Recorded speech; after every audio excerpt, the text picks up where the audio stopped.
They don't want a woman that's going to bring them down. They don't want a Debbie Downer. Well, hold on. You can have a positive disposition, and you could be like have perhaps a more shy or shy disposition. That's true. And still bag a baddie. What about, so say if you were with a woman, right? And she, let's get all the way into the details. And she was like so, like her confidence level was a 0, and she was just constantly like jealous, insecure. She had trust issues. We're talking about, okay, so let me ask you a question. If a guy approached you and he was just super confident, no trembling in his voice, eye contact on point, just you could hear it, in his voice, his manner of speech, there was no hesitation, just very confident.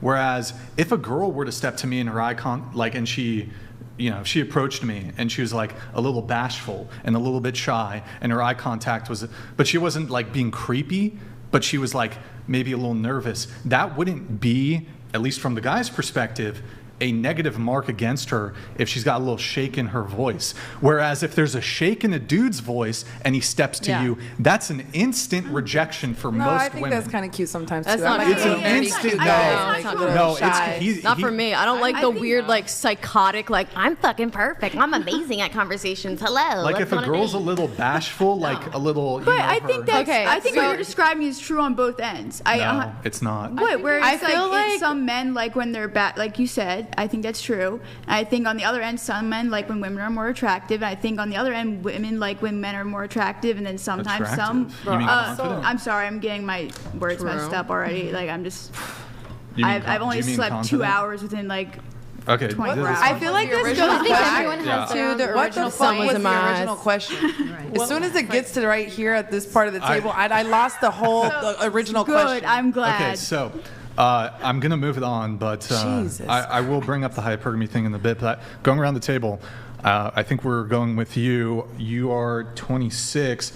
Will you be more physically attractive at 36 as compared to 26? Okay, I'm going to say 36, yes, but like higher, no. I'm going to give you that. And then also I'm going to make a comment that I think men have like Benjamin Button disease. Like they get more attractive to society as they get older, and women get less. So it's like reverse. That's my comment. They get more attracted to society. Yeah, men get more attractive in society. Like when you look at it. Oh, overall, in society, I see. Yeah. Okay. So you're saying that men age better than women? No, I'm saying to society. I'm not saying men age better. Well, I mean, who is society? Right. I'm saying based on society standards. Yeah, who is society?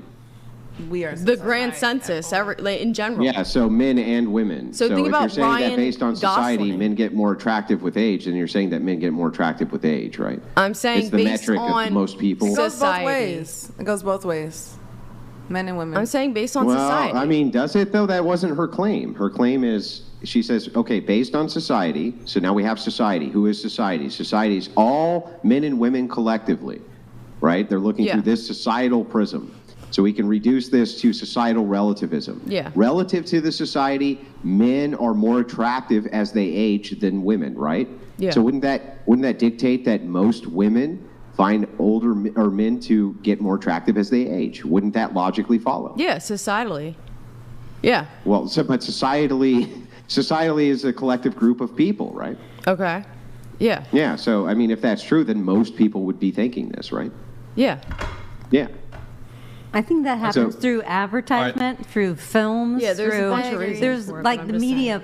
If we didn't have films, most older men in their 60s, 50s, 60s, 70s wouldn't think that they need to be with a woman 35 years younger than them. But it's accepted. Yeah, we can go on this whole tangent, but if you Let's look at go on this whole tangent. This is a rabbit hole. I just enjoy going down, but it's up to Brian. Older women that date younger men are given stigmas and names, but it's widely accepted through films and the way society acts that an older man can date someone 20, 30 years younger than him. Actually, and it's okay. Well, let us find out. Hang on. I think that's a fair point. Let us test if it's true. I have, just in my memory, a grouping of movies where an older woman is sleeping with a younger man, and that's considered to be based and awesome and in every way just fine. One that comes to mind, for instance, is American Pie with Stifler's mom, right? This was a movie that was widely distributed. So my question is, let's go one for one. Can you name the movie where that's socially acceptable the other way for a man? Probably all the movies that were made in the 50s. Yeah, no, and just 60s. name one. Okay, so let's see. The one with Cary Grant, and then he was with... In the 1950s? No, wait, let me just go. Like, no, in modernity. What are the modern Roman movies Holiday, which are showing this? like you see Cary Grant with someone who's 20, 30 years younger than him. 70-year-old geriatric dudes are not going to count as far as societal norms now. So, like, in modernity... Actually, if you watch any films, especially with female directors, they talk about this subject a lot, that it's okay. It's taboo for an older woman to date a younger man. And they named the movie in modernity where it's the older man with the younger woman, and that is considered, and that is pushed and promoted as being a good thing. Name one. Twilight. Yeah. No, not you. I'm helping her out. And by the way, the reason Twilight doesn't count is because Edward physically stays the same age forever. Funny. So that doesn't even count. So back away from that. And then, by the way, that movie had bestiality. No shock to me that the tree lover loves it. But back over to this, where I was before I was so rudely interrupted.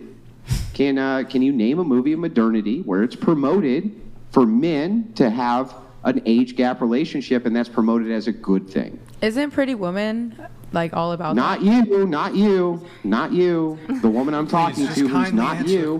Just answer the question kindly. I'm just thinking, well, there was a movie that was recent that Anne Hathaway was in when she's older than the man. Oh, I know that movie. And then she got completely beat up about it, verbally, society, her child was, teased. Yeah, what's it called?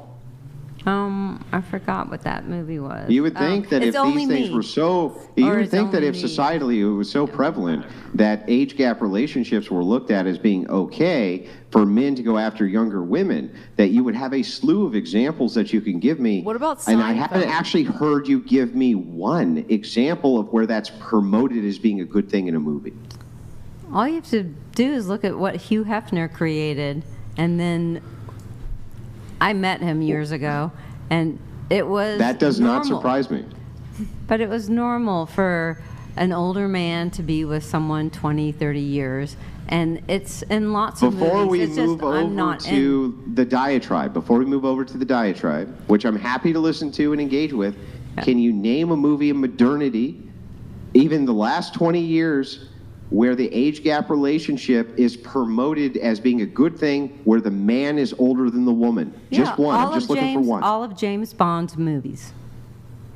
All of James Bond's like movies? The last one with Daniel, okay, name the one where he's in the age gap relationship. Wait. The Daniel Craig movies of the last three he was in, the woman was in their 20s, and he's in his 60s going into the 70s. So that's a 40-year gap. Wait, what movie is this? Daniel Craig was in 3 James Bond films. And he's late 60s, and his star is in their 20s. Yeah, but you realize that you can act when you're acting. You can still act as though you're the same age as the person who's far younger than you. These are not, James Bond movies are not presented as James Bond is way older than the women that he ends up with. Those are never presented that way. They're presented as being in some way equal in age or sophistication, always. But I'm just saying that it's a society thing, that it's okay for an older man to be with a 20, 30, 40-year gap woman. It actually, so okay, it actually is. Yeah, you keep asserting that, but where's the evidence for that? Here's the thing, right, is that you say that, but in actuality, it's actually, there's a huge actual negative pressure. Sorry, I'm not using the right wording there. For example, you'll have words like cougar for women. It's not clear to me that there's actually any negative stigma towards women who date younger men, whereas older men who date younger women actually get severely pathologized by mass amounts of the population. They conflate men who date women in their, who are If a man's 40 who's dating a 21-year-old, they're going to call him a P word. So there's actually way more stigma towards men who date younger than the reverse. While it's more common for men to date younger, there's much greater